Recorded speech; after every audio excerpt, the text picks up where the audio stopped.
Esa que tienen en sus manos es la fotografía de Simón Bolívar.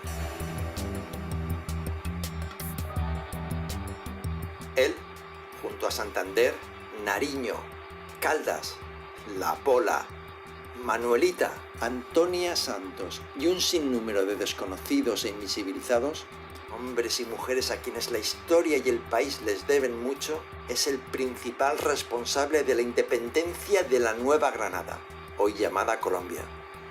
Su misión, si deciden aceptarla, es contar a través de una obra de teatro qué pasó en la independencia, contextualizando cómo era la vida en la Nueva Granada alrededor de 1819, año en que se dio la batalla de Boyacá, con la que este país, su país, tíos, selló la independencia de la corona española.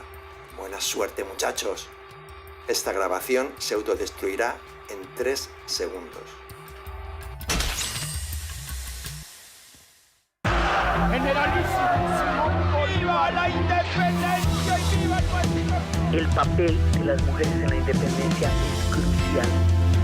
El pueblo que le ha hecho resistencia A la hora del relato, a la hora de los personajes en la historia.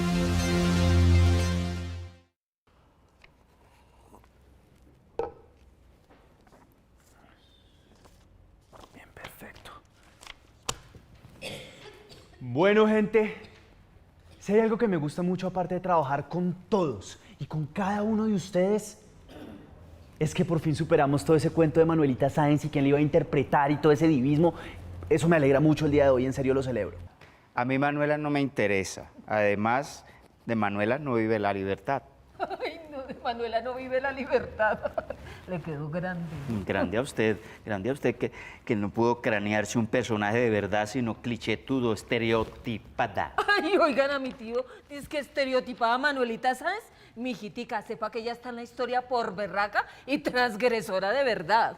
Mujeres berracas hubieron muchas. Disculpe, profesor, pero sí, hubo muchas berracas, pero que los historiadores no tuvieron en cuenta, pero es problema de los No, historiadores. a ver si supero yo esta situación con ustedes dos y dejamos la bobada y le jalamos un poco al respetico. Sí. Claro, claro. Ese es el tema de hoy. Vamos a hablar hoy de la patria boba. No, pero ¿cómo así? ¿Vamos a hablar de ahora? Luego esto no es sobre el bicentenario. Claro que sí, Liria. Entonces, ¿por qué dice que vamos a hablar de la patria boba? Porque es que la patria boba es ese periodo que ocurrió entre que se rompió el florero y se firmó el acta de independencia y se libró la batalla de Boyacá. Esa es la patria boba. ¿Sí vio? Su merced más boba. No, la patria no es boba, la boba es la cuchibarbie. Ay, no. Charlie. La cuchiquén. Ay, Ya. yo asumo. Dejémoslo bobada, que va a empezar el programa de Diana. Después no pregunten después. Párenle bolas al profe, ¿eh? Buenas, hay un capítulo en nuestra historia que tiene un nombre, a mi manera de ver, muy injusto. Muy injusto con nosotros y muy injusto con la historia misma. Es el muy mal llamado capítulo de la patria boba. La patria boba es un nombre muy peyorativo que se le da a un proceso histórico que es perfectamente natural en los procesos de independencia.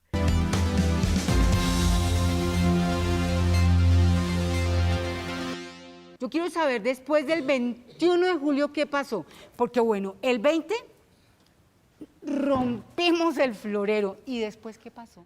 Mejor dicho, lo que yo entendí, porque yo también investigué, ¿sí?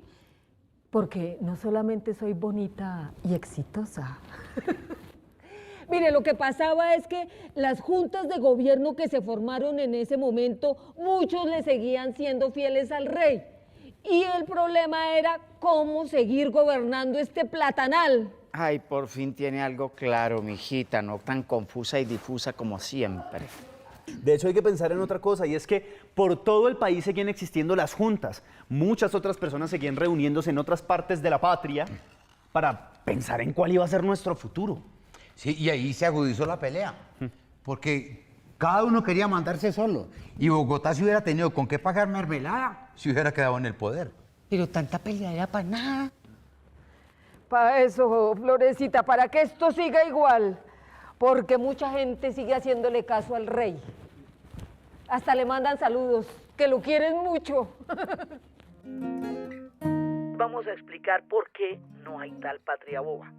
Cuando hay un proceso de independencia, siempre hay un enemigo común, pero después del proceso, cuando ya se ha derrotado el enemigo común, entonces todas las diferentes tendencias, fracciones, posturas se ponen de manifiesto y tratan de imponerse las unas a las otras para poder llegar a tomar decisiones administrativas, históricas, políticas. Pero Charlie, ¿por qué era que peleaban? Es lo que yo le digo a Julio, ¿por qué pelear? Flora, porque es que imagínese, cuadrar todos esos micos para la foto era muy complicado. 300 años sin el poder y después lo tenían de un momento a otro. Resulta que en ese momento hay diferentes alternativas políticas. Los estados nacionales se están inventando. Tenemos la referencia de Francia, que va a ser después de la revolución y durante la revolución va a ser un estado central. Pero tenemos la referencia de los Estados Unidos y de las 13 colonias que se habían articulado alrededor de federaciones, por eso se llama Estados Unidos y no tiene un nombre genérico de un país, sino de unos estados que se unen. Es decir, aquí se está discutiendo cómo es que se va a tratar administrativa y políticamente un proyecto posterior a la independencia. Esa discusión es fundamental. Bueno, miren, esto se denomina patria boba porque esa misma noche, el 20 de julio, cuando ya todo el mundo estaba reunido y listo para firmar el acta de independencia, resulta que dijeron, uy, espérese un momentico porque es que no nos podemos poner de acuerdo. Eso es cómo vamos a acomodar la silla, sí, de para este lado o de para este otro. Entonces, claro, hay una discusión entre federalismo y centralismo, pero eso no es una discusión boba ni bizantina, ni mucho menos.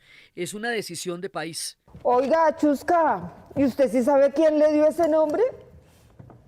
¿Cuál nombre? Pues el de patria, boba. Uy, no sé si es bien boba, ¿no, Patria?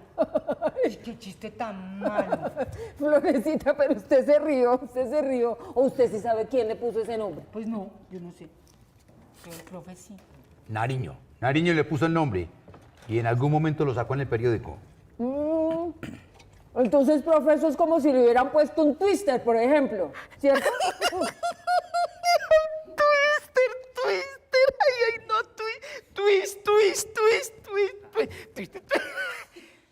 Twitter. En 1823 va a haber una discusión entre Antonio Nariño, que en ese momento es federalista, y entre Santander, que en ese momento es centralista porque ya es vicepresidente, y él ya era todavía bolivariano, y Antonio Nariño en ese momento quería una posición federalista. Se ponen a discutir entre los dos, y esto es, haga de cuenta, un tuit.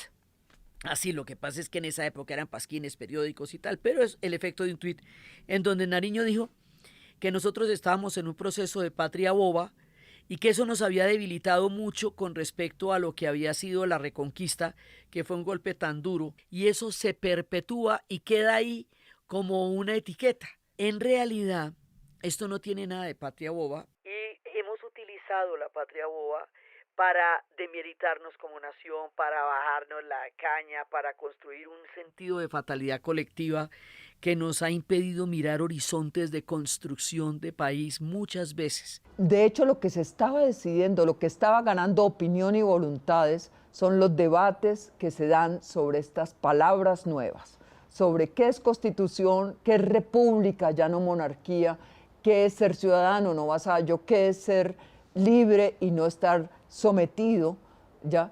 ¿Qué es hablar de igualdad y no de jerarquías? Ahí hay unos debates filosóficos, económicos, políticos, jurídicos maravillosos. Y es una gente muy lúcida la que interviene allí, con muchas lecturas, con matices, con sensibilidad. Entonces, todo eso despierta algo extraordinario. Pero la palabra clave de la patria boba es la de soberanía. La soberanía popular, esa es la clave. Cuando el rey ya no es soberano, la soberanía revierte a su fuente, que es la soberanía popular. ¿Popular de qué pueblo? ¿De un pueblo abstracto o de cada pueblito? o de las capitales de las grandes provincias, o de las capitales más pequeñas. ¿De quién? Ese es todo el debate de la patria boba. ¿Quién tiene representantes en un congreso que se va a armar?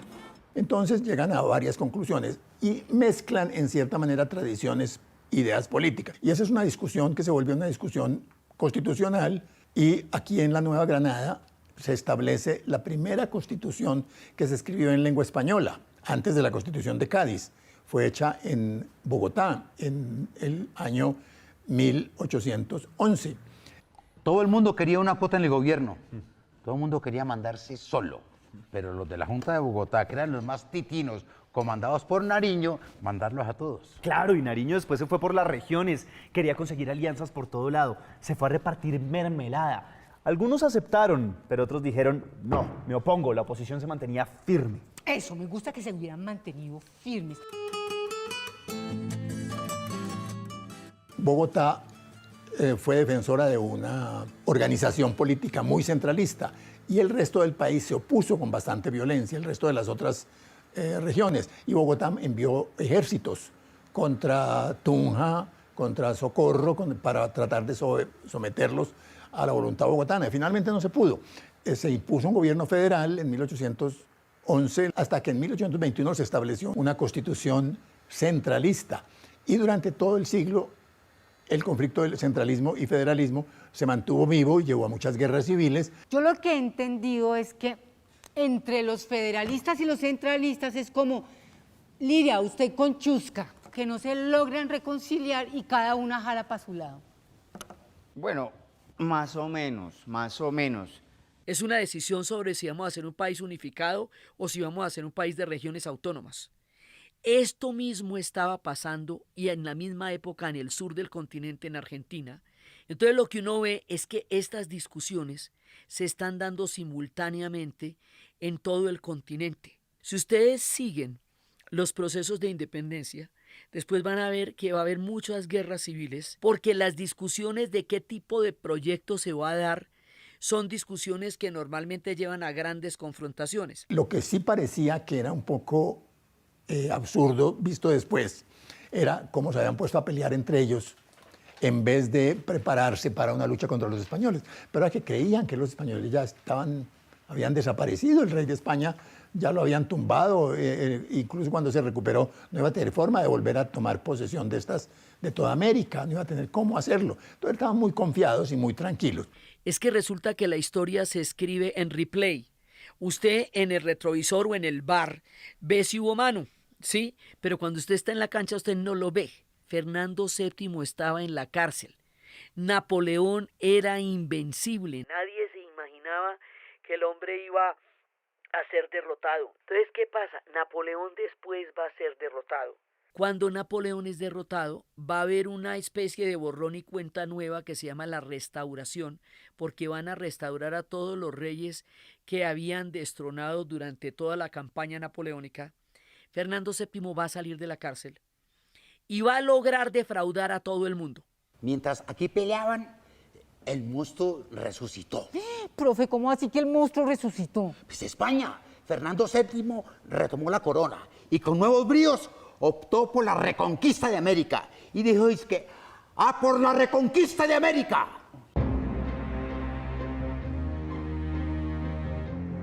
La reconquista fue muy fuerte, la reconquista arrasó con muchos principios y decidió muchas voluntades. Trató a todo el mundo desde la horca y el fusilamiento. Independientemente de cuáles fueron las posturas de los movimientos de juntas, los que aún querían vínculos con España o los que no, o sea, no hizo distinciones entre los matices de quienes querían transformar los vínculos con España desde una mayor participación política y quienes querían una independencia de entrada. Y aunque mucha gente, en muchas regiones no habían hecho nada, no habían actuado contra los españoles, no se han armado, empezó a fusilar gente. Y eso creó en el territorio de la Nueva Granada una solidaridad que antes no existía. O sea que aquí la manera como se ejerció la autoridad española tan violenta provocó una reacción contra España y llevó a que en 1819 la gente sí fuera realmente patriota. Creó en cierta manera el sentimiento nacional, ahí sí el sentimiento independentista en la población, y no solo en un grupito de la élite, que era lo que había antes. Sí, es verdad, es verdad. Además, póngale cuidado, ese tal Fernando VII, el rey de España de ese momento, también había prometido unas cosas que tenían a todo el mundo ilusionado. La gente pensó que iba a venir a modernizar las Indias, que iba a venir a cambiar todos los paradigmas y los esquemas, que el país también iba a ser modernizado, que iba a haber paz y prosperidad. Que va, eso era carreta, eran siempre los mismos con las mismas. Y lo que venía pierna arriba, nadie lo sabía. Volvió el horror, el terror. ¿Y cómo así? No me asuste. El rey ordenó matar.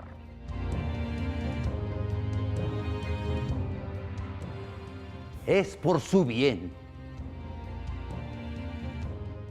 ¿Va a ser por las buenas o por las malas?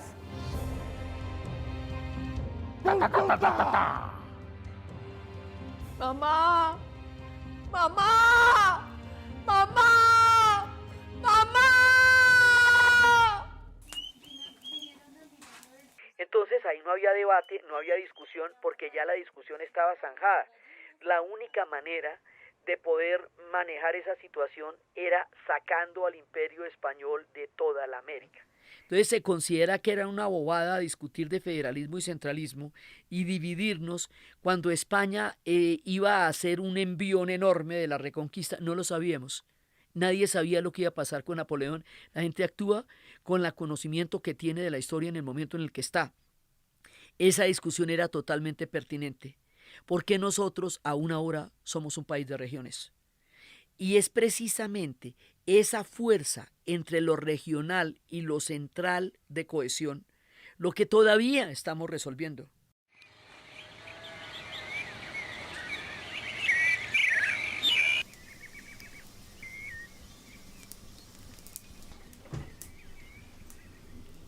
Entonces nos apodamos patria boba para bajarnos la caña.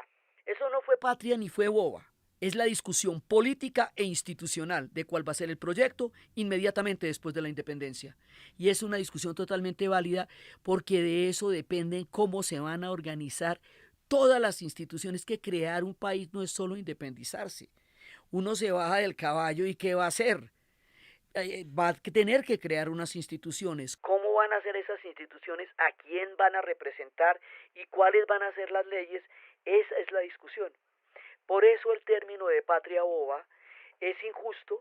Porque esa denominación que nace al calor de las discusiones políticas en las que el espíritu caricaturesco siempre es un arma inmejorable para deslegitimar al adversario y al interlocutor, pues en ese momento se piensa que hay una cantidad de discusiones bizantinas por cuenta de las cuales nos descuidamos de lo fundamental y entonces viene la reconquista española. Ese es un poco el relato convencional. Luego, cuando uno ahonda en esos momentos, uno se da cuenta de que esa patria tiene de todo menos de boba o idiota. Pero quedaron eternizadas en la historia como una etiqueta que aún ahora utilizamos en los momentos en que nos sentimos defraudados con el rumbo de nuestra propia historia. Entonces la idea aquí era reflexionar sobre eso, cambiar la idea de la patria boba y pensarnos como un proyecto en construcción. ¿Y después qué pasó? No, pues ¿qué pasó? Que los criollos más ricos tenían la sartén por el mango y el pueblo pues seguía en las mismas, no pasó nada. Los que vendían empanadas y mazamorras pagando la vacuna. Los que la compraban le cobraban multa. Y los otros construyendo puentes que se caían y pues le pasaban billetico al gobierno y ya. Las primeras constituciones del año 10 al año 15 casi siempre dicen que los ciudadanos son los que tienen propiedad y saben leer y escribir y tienen casa poblada. Todas excluyeron, por ejemplo, al que fuera un asalariado. Un peón no tenía derecho al voto nunca en ninguna de estas constituciones. Por eso Bolívar decía que no había que darles el derecho al voto a todos porque eso creaba el desorden. Y es increíble, pero una de las cosas que gravita, que pesa en nuestra memoria y en nuestro orden anterior, inclusive de la independencia, es el miedo a la igualdad. Yo creo que nosotros, la dificultad de reconocer al otro como igual, a los que se están integrando, a los que tienen que entrar, a los que tienen que hacer parte, reconocerlo como iguales, cuesta mucho en esta sociedad. Es pavor a la igualdad lo que parece que tenemos, como si esas jerarquías sociales fueran naturales, como si tuviéramos todavía un pensamiento de antiguo régimen. Ay, este se deprimió otra vez. Bueno, no, yo lo entiendo. Todos estamos muy bien, pero es que tuvimos que poner en escena momentos muy difíciles de nuestra historia, ¿no? Por un lado, la mal llamada patria boba, y por otro, todo el proceso de reconquista a manos del pacificador Morillo. Nosotros tenemos que agruparnos más, tenemos que ser un grupo mucho más fuerte. Bueno, y también tendríamos que hacerlo como país, ¿les parece? No podemos seguir pensando que hay que pacificarnos a punta de plomo. Como dice Diana, no hay que pensar que hay un camino manifiesto hacia el horror, hacia la violencia. Hay que darle cabida a la esperanza. ¿Sí? Para la muerte, nada. Para la vida, todo. Todo. Venga para acá. Venga, positivo, venga.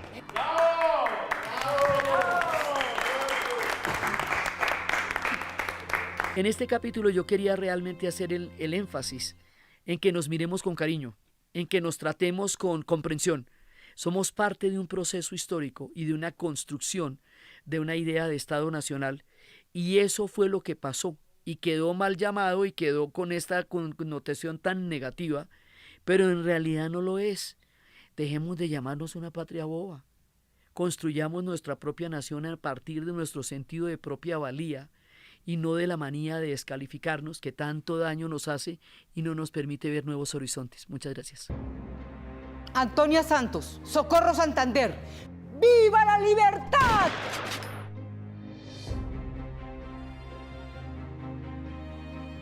Jorge Tadeo Lozano, naturalista, primer presidente de la República Independiente de Cundinamarca. ¡Viva la libertad! Jesús María Carbonell, de Santa Fe, comprometido con la libertad. ¡Viva la independencia!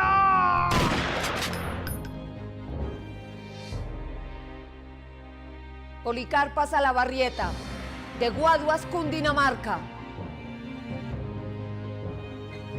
Pueblo indolente, cuál diversa sería vuestra suerte si conocieseis el precio de la libertad.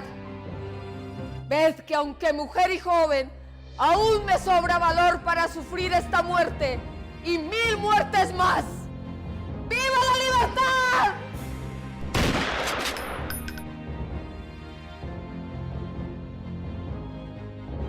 Francisco José de Caldas, científico naturalista y geógrafo. ¡Viva la libertad!